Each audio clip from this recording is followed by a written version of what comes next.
भाग रहे हैं।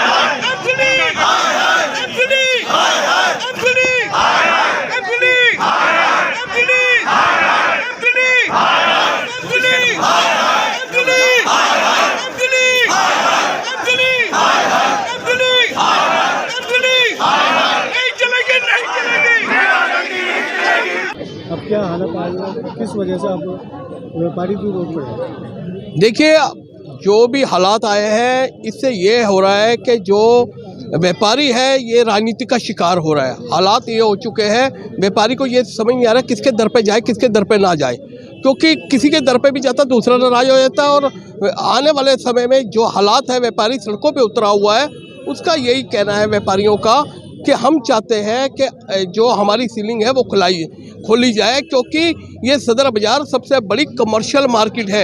इससे बढ़कर कमर्शियल मार्केट कोई भी नहीं है, स्पेशल जोन है और स्पेशल जोन है। तो इसमें ये सीलिंग होना तो ये समझ लगता है कि एमसीडी में कोई तालमेल, कोई गलत चीज़ है, जो खेल खेला जा रहा है व्यापारियों को दबाने के लिए, उनको ब्लैकमेल करने के लिए जिस प्रकार ये सीलिंग की गई है। जबकि ये होना चाहिए कि चुनाव से पहले सभी राजनीतिक पार्टियों ने वादा किया था दिल्ली में कोई सीलिंग नहीं होगी। उन्होंने पूरा हर तरफ से बताया था कि जो सीलिंग हुई भी पड़ी है वो भी हटा दी जाएगी, मगर उल्टा अभी गठन भी नहीं हुआ अभी कमेटियों का, तो ये सीलिंग हो गई है। तो इससे ऐसा लग रहा है कि ये जो व्यापारियों के साथ नजायज हो रहा है, ये सदर बाजार का नहीं, पूरा दिल्ली का व्यापारी इस टाइम डरा हुआ है। हम कह रहे हैं ना, इसकी जांच होनी चाहिए, क्योंकि जो अफसर है, देखिए बात सुनिए, हमें जो अब पता लगा है, कल परसों से जब हम आए, सीलिंग का कार्रवाई हुई है, कुछ पैसे के लेन देन की भी बात आ रही है सामने कि भाई जिस प्रकार यहाँ पर कि भाई एमसीडी ने पैसे की मांग की थी कुछ अफसरों ने या कुछ है, तो वो ये जो जांच का केंद्र है, हम कहते हैं इसकी सीबीआई जांच हो, और जो भी व्यापारियों ने दिए हैं या जो अफसरों ने लिए हैं उनके खिलाफ कार्रवाई हो। यादव जी, जो सेलिंग वाला मामला है स्टार्ट हो चुकी है। देखिए, जब 2004 में पूरी दिल्ली सील होनी शुरू हुई, अब मैंने डीडीए के अंदर फेडरेशन का प्रेसिडेंट होने के नाते अपना प्रतिनिधित्व किया, और मैंने उनको कहा कि हमारा सदर बाजार एक मुगलकालीन मार्केट है, आप हमारे सदर बाजार का सर्वे कराइए। आपका एक रूल है मास्टर प्लान 2021 के अंदर कि जो एरिया मोर देन 70% कमर्शियल है उसको ट्रीट किया जाएगा एज ए कमर्शियल। हमने डॉक्टर विजय सिंह होते थे डीसी, जो कि शाहजहां विकास बोर्ड के मेंबर भी हैं अभी, उनसे हमने सर्वे कराया, वो डीसी थे, और उन्होंने हमारा कुतुब रोड से लेके पूरा जटवाड़े तक एक एक दुकान का सर्वे किया, और डीडीए की जो रिपोर्ट गई उसमें लिखा कि I found in the survey more than 95% सदर बाजार अंडर कमर्शियल एरिया हैं, देयरफॉर ट्रीटेड एज कमर्शियल। ये लाइन मुझे आज भी याद है, क्योंकि मेरे सामने उन्होंने लिखी थी ये बात, और डीडीए को रिपोर्ट गई, और डीडीए ने उस बात को, वहाँ के चेयरमैन थे दिनेश रॉय साहब, उन्होंने कहा कि बिल्कुल आपकी बात जायज़ है और हम लोग इसको मॉडिफाइड करेंगे रिकॉर्ड को, लेकिन मॉडिफाइड नहीं किया। हमने पीछे भी काफ़ी लोगों को, चाहे वो बीजेपी का राज रहा हो, हमने सबसे कहा कि इसको मॉडिफाइड करो, उन्होंने मॉडिफाइड नहीं किया। ये बात ठीक है कि अभी तक सील नहीं हुई। अब आपने मुझसे पूछा एक करारा जवाब कि आखिर ये सील अब क्यों हुई। ये भ्रष्टाचार के घर से निकला जिन है,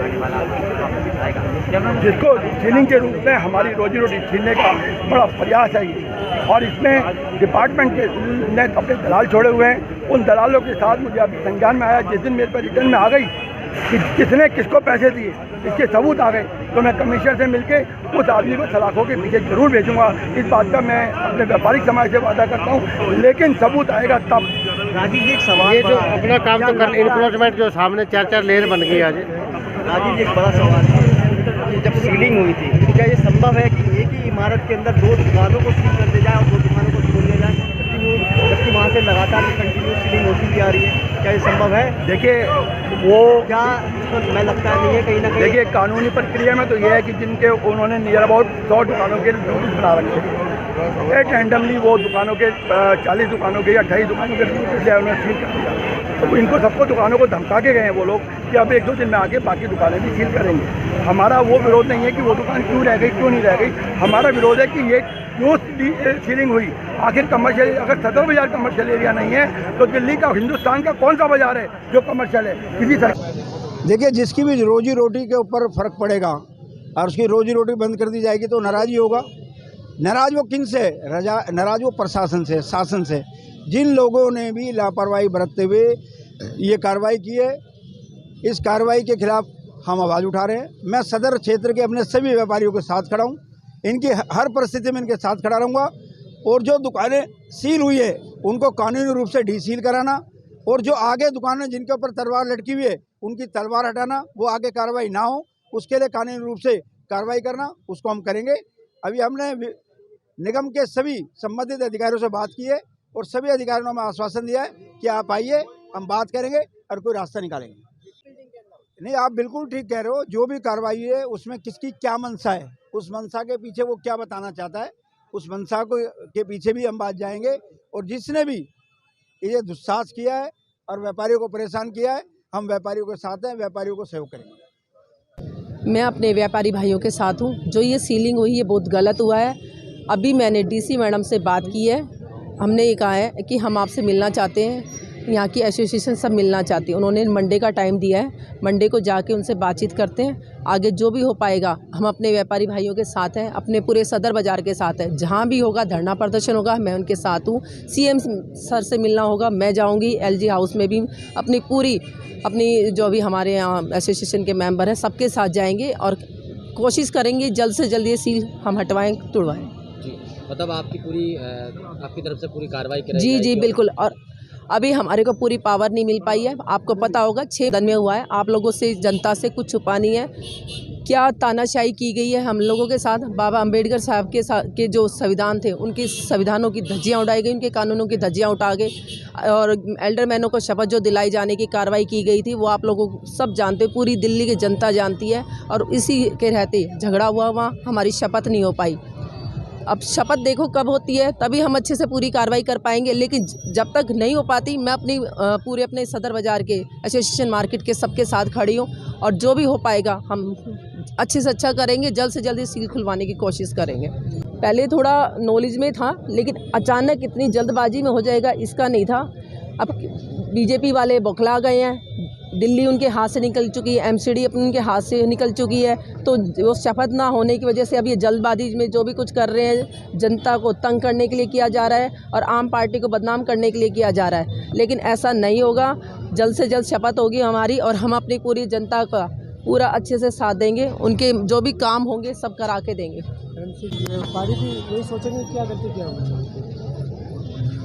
व्यापारी समझदार हैं, कोई ऐसा नहीं है कि किसी के बहकावे में बौखलाए में आ जाएंगे। व्यापारी जो ने सबने देखा है न्यूज़ में क्या हो रहा है, भाजपा क्या कर रही है, क्या रणनीति कर रही है।